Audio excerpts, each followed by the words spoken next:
Good morning friends. आज हम लोग जैसे प्रीवियस जो लेक्चर्स हम लोगों ने देखे हैं उसमें काफ़ी सारे रूल्स हमने डिविजिबिलिटी के देखे थे। लास्ट लेक्चर हमने 8 और 11 का भी देखा था काफ़ी नए तरीके से। आज हम लोग को उस टाइप के क्वेश्चन करते हैं जैसे क्वेश्चन एग्जाम में आते हैं, ठीक है, जिसमें बड़ी बड़ी संख्याएं होती हैं, 6 अंकों की संख्याएं होती हैं। कोई संख्या बार बार रिपीट होती है, जैसे 5 है वो 6 टाइम्स रिपीट हो रहा है, जैसे 5 6 क्वेश्चन आ रहा है, 5 6 5 6 5 6 3 3 3 3 3। ये किससे डिविजिबल होगा? जैसे आपने देखे होंगे क्वेश्चन को, ये ऐसे आ रहा है 555 555 और 4 ऑप्शन दे दिए, ये नंबर किससे डिवाइड होगा? या दे दिया 22 22 22 दे दिया, या 2 3 2 3 2 3 दे दिया, 7 6 7 6 7 6 दे दिया, या दे दिया 7 8 6 7 8 6। इस टाइप से क्वेश्चंस कभी कभी आते हैं एग्जाम में। अब पूछता है ये नंबर किससे डिविजिबल होगा। तो आज हम लोग इस टाइप के क्वेश्चनों को कैसे करते हैं, उनको काफी इंपॉर्टेंट क्वेश्चन है और ये एग्जाम में आते हैं, ठीक है, इसलिए इन क्वेश्चनों को हम लोग ध्यान से देखते हैं, ठीक है। आइए, तो इसके लिए कुछ रूल्स हैं हमारे पास। तो पहला रूल लिखते हैं, रूल नंबर 1।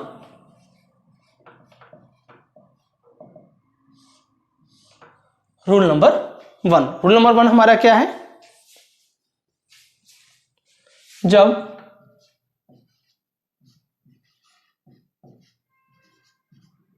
कोई अंक 6 बार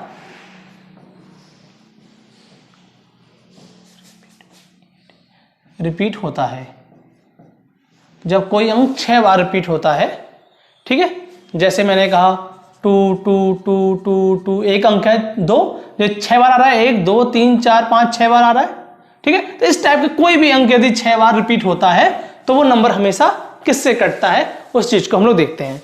तो वो नंबर हमेशा हमारा 3 7 11 3 7 11 13 37 एंड 1001 से कटेगा, ठीक है। तो क्या बात लिखी हमने?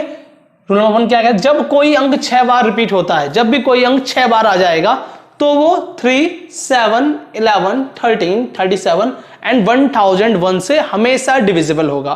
किससे?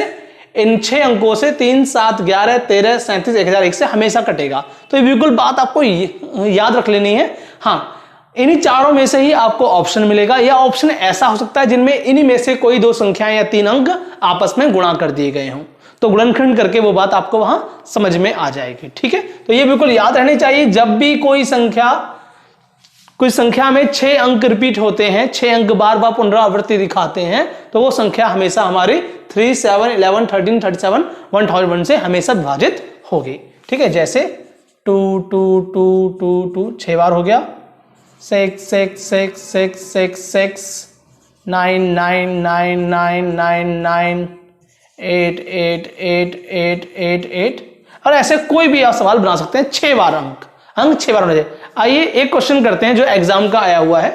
क्वेश्चन ये है, 6 टाइम्स ये 9 दे रखा है, कहा है यह निम्नलिखित में से किससे विभाजित होगा, किससे डिविजिबल होगा? ऑप्शन है 7, बी ऑप्शन है 11, सी है 13 और डी है 1001। ये क्वेश्चन एग्जाम का आया हुआ, ध्यान से देखिए। कहा गया है 999999 यह संख्या किससे विभाजित होगी? ऑप्शन दे रखे हैं 7 11 13 1001।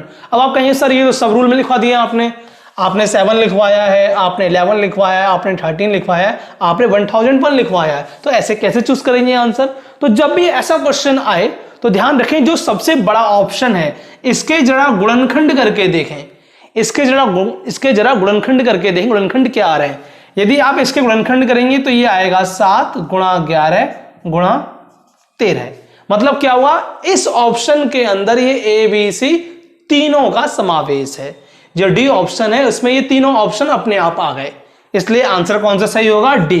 एक्चुअली ये क्या है समझिए कि गणित में लिखा हुआ है, मैथ्स में लिखा हुआ है ये सभी, राइट, ये मैथ में लिखा हुआ ये सभी, क्योंकि 7 है इसमें, 11 है, यानी ए भी है, ऑप्शन बी है, बी भी है, सी भी है, सारे ऑप्शन है इसमें। डी में होता है ये सभी, ठीक है, तो ये डी क्या है, ये सही। बस ये मैथ्स में 1001 को ब्रेक करेंगे तो आपका ए बी सी तीनों ऑप्शन आ जाएंगे। तो इस टाइप से क्वेश्चन भी आते हैं, इवन ये तो आया हुआ एग्जाम का क्वेश्चन है। ठीक है, इन बातों का आपको ध्यान रखना है। ठीक है, ये हो गया हमारा रूल नंबर 1। अब बात करते हैं रूल नंबर 2 की।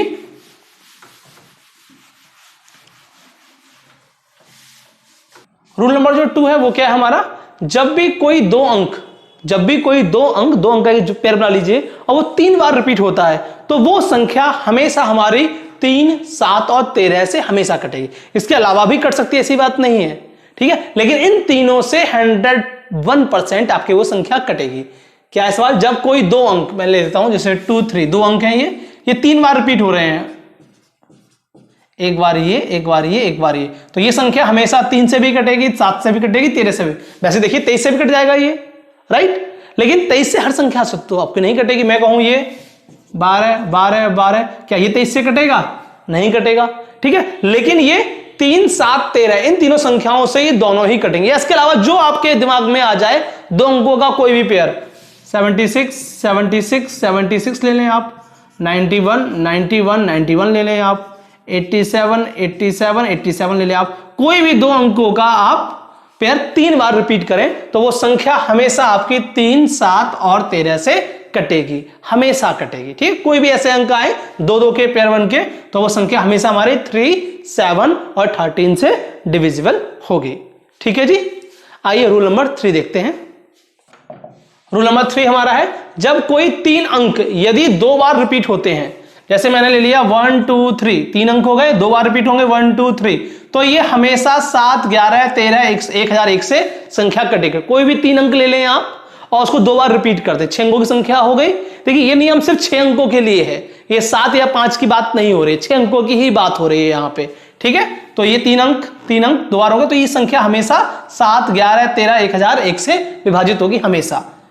231, 231, 798, 798, 329, 329, कोई भी संख्या आप लेके देख लें और उसको काट के देख लें, वो संख्या आपकी हमेशा 7, 11, 13 और 1001 से विभाजित होगी। तो ये 3 जो नियम है, ये रूल 3, ये बहुत तीनों इंपॉर्टेंट है। इस पे डायरेक्ट क्वेश्चन एग्जाम में आता है, तो वहां आपको करने की जरूरत नहीं, बस आपको थोड़ी सी मेहनत करनी है, थोड़ी सी बिल्कुल। ठीक है, ये सब आपको याद कर लेना है और आप 1-2 बार क्वेश्चन पर प्रैक्टिस करेंगे, आपको अपने आप याद हो जाएंगे। ठीक है, ऐसे ही और अच्छी ट्रिक्स जानने के लिए हमसे जुड़े रहिए आप, मैं आपको नए नए अपडेट्स देता रहूंगा। Thank you.